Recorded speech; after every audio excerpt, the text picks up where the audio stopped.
today's episode, we're going to feature Gatoh Move's latest ChocoPro event, 140, featuring Chi Koishikawa and Chris Brooks as the main event.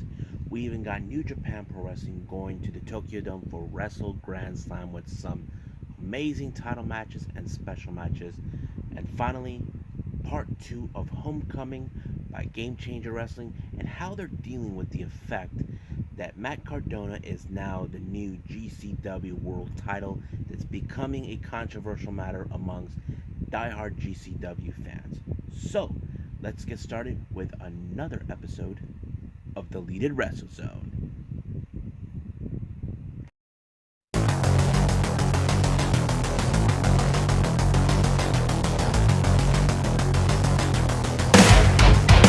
Are you ready? Get up, get up!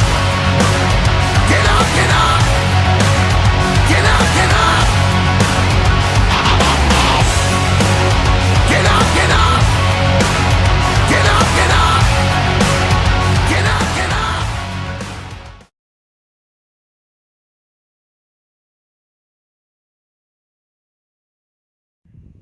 Welcome everybody to Deleted Wrestle Zone. All things that's pro wrestling with AEW, NXT, New Japan Pro Wrestling, Impact Wrestling, the National Wrestling Alliance, various promotions, wrestlers, matches, and championships. I am your host, Jay right here. So let's begin with the latest Gatoh Move's flagship show, ChocoPro 140. This took place recently. First opening match is a tag team match. We got Saruyi teaming up with Masahiro Takanashi, taking on my favorite tag team, the Best Bros, Mei Shiruga and Balinaki. Now, was a very hardful match. As you know, this is the first time that either both the Best Bros have come across to face a guy like Takanashi. Reason I say this, they have seen him before, but wrestling him, that's a different story. But however, they were able to be more creative as possible to take them on, but they were able, both of them, both the Best Bros, were able to pin them on the roll up with the 1-2-3. Very disappointing loss for Masa, but hopefully, if he has an opportunity, I know for a fact he will come after for the tag team titles that both Best Bros hold right now. The next match we have Lulu Pencil taking on Tokiko Kirihara. This was a very good match, despite the fact that, Lulu is still determined to prove how tough she can get. Reason is, we know she has been in difficult losses in her time, but she is still a much favorable character in Gatoh Move, especially in ChocoPro. So that's pretty much it, what I've been seeing. But the fact is that Kirihara won the match by beating Lulu in a pinfall maneuver, and it was already over by then. Now we get to the main event, high energy Chi Koishikawa taking on Chris Brooks. This was a very hard match. Now, no matter how much of a prick Chris Brooks is, Chi is not going to back down from his crap. Even though Chi and Lulu have been rivals, they have been friends, they will not tolerate him. Well, but however, the reason she's in this match was because it's her birthday. So, happy birthday, Chi. Wish I would send you some presents, but it was one of the greatest things. But however, she came up short, all thanks to Chris Brooks' nonsense. Now, however, as you know, they always do the Johnkin tournament. Decided not to do that, but this time, after the whole thing was over, it was revealed that Emi Sakura, after the events of August 8th, where she booked herself in a match with Takanashi to take on the Best Bros. Now, this is the most disturbing thing, or should I say more exciting for those who are Emi Sakura fans. She announced that she's leaving Gatoh Move to come to the United States, and she's leaving Gatoh Move in the capable hands of everyone in the roster. So basically, it'll be fine. Now, the story is, it was revealed by Wrestling Inc. that Emi Sakura is going to be joining AEW full time. So basically, there's that. But however, that doesn't mean that her career in ChocoPro is over. It may look like we could see ChocoPro multiply. Now, you probably ask me, what do you mean by that? We could see ChocoPro in AEW. She could set up matches in a ChocoPro style in AEW, which is a perfect opportunity for her. And I'm assuming that she might post it on her YouTube, on the YouTube channel for Gatoh Move. That way, it'd be easier. I think while they're running the things in Japan, and I'm gonna confess something else. If you guys recall, I mentioned that member Emi Sakura, Mei Shiruga, Balinaki, and Chi Koishikawa, they all headed up to out of their domain and headed to Michinoku Pro Wrestling's dojo in a other region of Japan. And of course, Oak Tag League was continue on, and it was run by Lulu at the time. I think for me, this was like a test run for, of course, see what happens when they're not when Emi Sakura's not around. And I think everybody passed with flying colors. And I think this is going to be a perfect opportunity now to put themselves to the test that Emi Sakura will be leaving soon. So she did state this is a one-way plane ticket. She may be gone for 6 months to a year. It all depends on how long this is going to take. But I will continue to support Gatoh Move no matter what. I love watching their ChocoPro events. It's just which is their flagship. So hope you guys too enjoyed that show. So right now, let's keep moving forward with New Japan Pro Wrestling.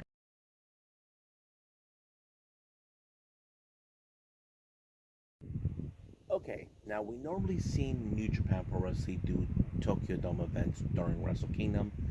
Today is no exception because they're here for Wrestle Grand Slam. What an amazing show, great matches, and of course some title changes. And there were some matches that I didn't get to see, which is the the pre-show. We must give you guys a spoiler alert. Toru Yano is no longer the KOPW Provisional Champion. He lost the title to Chase Owens, who is now for that. So basically, finally, someone dethroned Toru Yano after all this time. Now, let's get to the opening of the show, which is once again Hiromu giving up a great opening. However, he did stated that will be his last time being there as an opener, but he did state that he's going to pay attention who's going to win for the match of the IWGP Junior Heavyweight match. But we'll get to that first. We'll get to that in a little bit. Now, the opening match was for the IWGP Junior Heavyweight Tag Team titles. Now, this was a match between the Mega Coaches versus the cutest tag team, which that's what El Phantasmo is calling themselves with Ishimori. But majority of the time, it appears that they've been trying to find out what is in his shoes. They've done that many times over. However, the match would have gone their way, but it didn't. Now, we're going to get to the part that everybody wants to know. Was there something in his shoe? Well, he saw something, but we didn't know what it was. And frankly, that shoe kind of distracted them, costing them the title. However, in the post-match interview, Taguchi revealed what was in the shoe. Somehow, El Phantasmo actually, how do I say, tricked them, or he knew what it was coming, what it was in the shoe. They were saying, F you, Taguchi. So basically, that's what happened. But however, Taguchi suspected there was something in the shoes. Not like something underneath, like when you put it on your shoes. He thinks that there's something that was installed in the shoes, and he's gonna demand the IWGP committee to investigate this because he stated that his wrestling shoes is a bit more heavier than any regular wrestling shoes. If you guys know what I'm talking about, then you guys know they have wrestling shoes. So basically, Taguchi feels something is heavier. Now, the wrestling shoes are a bit lighter, but it would make sense on that. So we'll see what happens down the line. But the Mega Coaches are now on excursion Rocky Romero said he wants to go to AEW, New Japan Strong, Impact Wrestling, MLW, wherever they need to go to train because, however, their pursuit for the IWGP Junior Heavyweight Tag Team titles is not over. It may be done for now, but it's not over. Now we get to the best match I've ever witnessed: the IWGP Junior Heavyweight title between the Sniper of the Sky, Robbie Eagles, taking on El Desperado. Now this was a match Hiromu's been paying attention the entire time. I have to say, what a match! I enjoyed it. It was so awesome.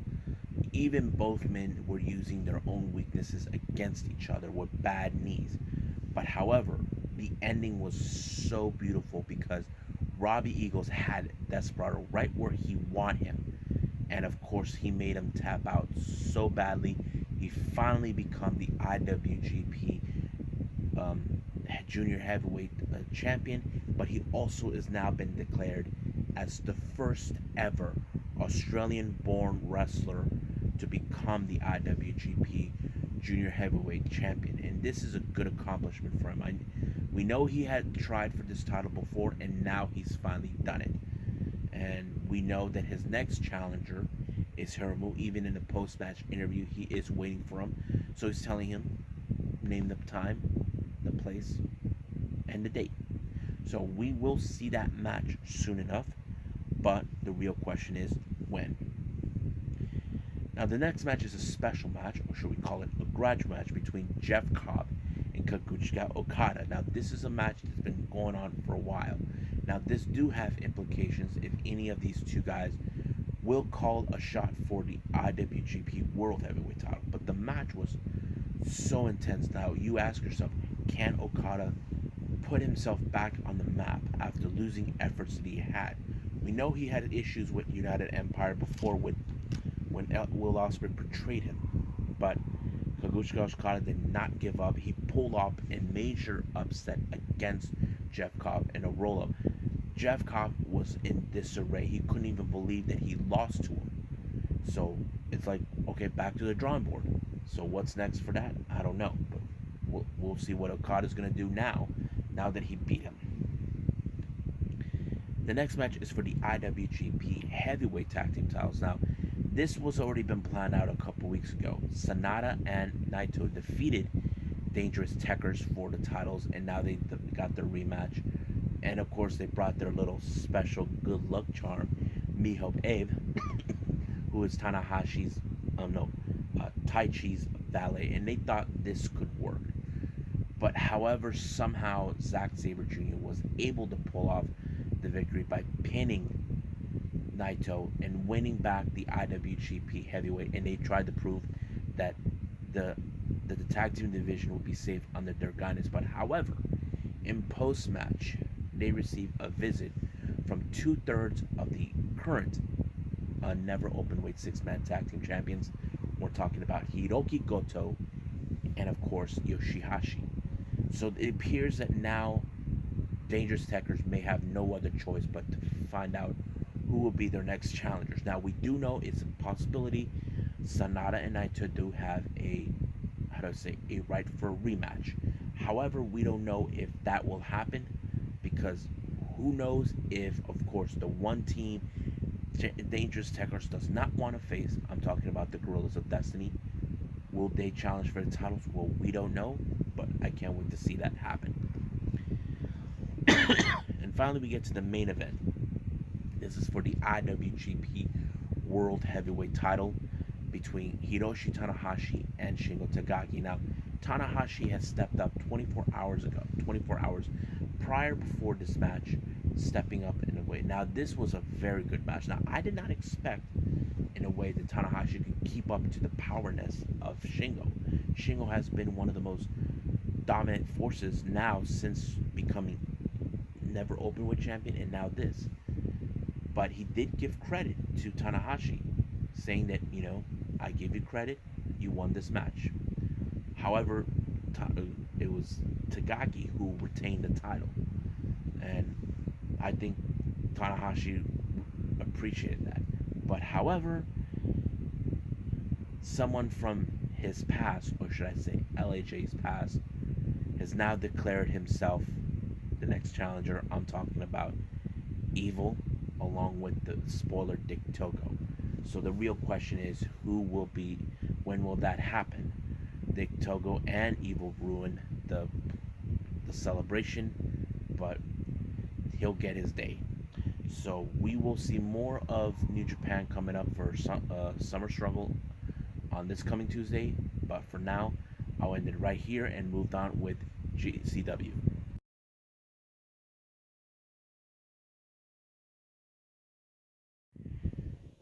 Okay, so right now we got Game Changer Wrestling, which is they're still dealing with the aftermath from what happened in Homecoming Part 1, where Matt Cardona won the GCW World title from Nick Gage in a very unusual, controversial matter.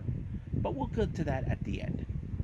So let's start with the opening match. We had Jordan Oliver taking on Jack Cartwheel. What an amazing match. I'm a fan of both these guys. Look, I agree with Nico when I first saw Jordan Oliver that he's better off as a singles guy. But with him in MLW, he's injustice. But I like him more when he's as a singles competitor, and he's continued to impress me. Jack Cartwheel, what an amazing athlete. I was like, wow, impressed with him. But however, I couldn't I couldn't decide how this was going to end. But Jordan Oliver is continuing to grow and grow and grow and grow. So he took the victory on this one. So congratulations on that. The next match, we got Starboy Charlie taking on Ring of Honor's pure champion, the Octopus, Jonathan Gresham. I have to say, what a hell of a match. I did not expect Starboy would ever step up with a guy like him, especially like Jonathan Gresham, who is one of the most amazing technical wrestlers I've ever witnessed. And I give credit to Starboy Charlie to stepping up against a guy like him. And I hope down the line, if things go well, I would like to see him try more of the pure wrestling, like Gresham and the rest of the foundation. But however, it was Gresham who won by putting him in a big time submission, and it was over right from there. The next match is for the GCW tag team titles between Dante Leon and Ninja Mac, taking on Second Gear Crew, Matthew Justice and Mance Warner. This match, well, you know how Second Gear Crew is, they like to bring out the toys, but Ninja Mac continues to surprise me with his athleticism and his flips and all that other stuff. Great match, but however, it did not go in favor of Ninja Mac and Dante Leon. The Second Gear Crew retained the titles as always. Next match, we got the debut of AEW star Caesar Bononi taking on Chris Dickinson. I mean, this match was showing like Chris Dickinson is willing to face guys who are a bit more bigger than him, and however, it was a good match. I think he put him in a great ankle lock to make him tap out. But however, in the post match, this one really made me cry because Chris Dickinson said that he lost his grandmother and he was close in missing out this event, but it was his mom who gave him his blessing to get down there because he felt maybe his grandma would never want him to regret not going. And I think we should be thankful for them for supporting Chris, for doing what he loves, and and that's any mom would do. But that's how life is. Chris Dickinson, I'd never seen him this way, but I'm glad that he finally got to share a bit of his personal life with this, because who knows what would have happened, but it did happen. Next match, we got a death match, or as we call it, the revenge match, where Joey Janela takes on one of the biggest a-holes in GCW, Atticus Cogar of 44-0. This match was booked because Atticus Cogar lost to Ricky Morton and wanted to hurt him bad, but Joey Janela will not stand for Atticus Cogar attacking a legend like Ricky Morton. So this match was more of a very interesting death match. Now you probably would have assumed Atticus Cogar win, but no, it was Joey Janela that won. and he got his revenge. But however, once again, Acticus Cobra, being the sore loser that he is, attacked him, wanted to hurt him even bad, but his buddy Marco Stunt showed up with the tiniest broom and sent him stepping. The next match we have as a tag team match, we got Iron Beast, what's his KTB, and Shane Mercer taking on Cole Radrick and Braden Lee. Now this match is more like high flyers versus the pure muscle, and I have to say Iron Beast continues to impress. They're being a much stable tag team, more getting momentum. But do I see them maybe going for the uh, GCW tag team titles? I hope so, but I don't know when will that happen. And of course, they're the ones that won, all thanks to KTP putting up an amazing finisher. Next match, we got Rokas taking on Calvin Tankman. As you know, I'm a fan of Calvin Tankman. He is one hell of a powerhouse. I enjoy everything, and I didn't expect him, and I was hoping Tankman would end it in his favor, and that's what I wanted to see. Excuse me. The next match we have Ali Catch taking on the super bad girl Belly. Before, we haven't seen her for quite some time, and now I have to say, Penelope Ford has grown so much as a wrestler, because she is one of the women that we could see taking on. I was surprised to find out she was going to be here, but it was great to see her there for the first time, because I know she was there with her ex real life boyfriend Joey Janela. I don't know, it was just great. I was hoping Ali was going to win, but no. I think they wanted to give Penelope Ford a chance to pick up the victory, but it didn't. Now we get to the non-title death match between Jimmy Lloyd and Drew Parker. Man, this match was so insane. I don't know how to say it. It was madness. Drew Parker, who just won, not only retained his BGW Deathmatch Heavyweight title, he gained the Ultraviolent title. Unbelievable match. And I think Jimmy Lloyd showed respect to him at the end. It was Drew Parker who won the match, and it was amazing. I have to say, I'm going to pay attention to him more often. But however, the night did not end there. Matt Cardona's attorney, Smart Mark Sterling, or as they call him Smark, decided to give his statement. But however, we all know Nick Gage showed up because he wanted to hurt him bad because of what happened. And of course, 440 showed up to be in a 6-on-1 dilemma. And then here comes, of course, Alex Colon by his side. And then here comes Mance Warner, Matthew Just Second Gear Crew, Effie, and of course AJ Gray. And of course, this becomes now a war games between both Team NDK and 440 in a war games match. So I don't know when will that happen, but I'm pretty much excited to see the GCW version of war games, how this is going to go, because we've seen it in WCW, NXT, and well, Blood and Guts is similar to that, but yeah, that's what it is. But for now, I'll end it right here for all of you, and there will be more GCW events coming soon, and I'll be reviewing those later. I think that's pretty much it for now.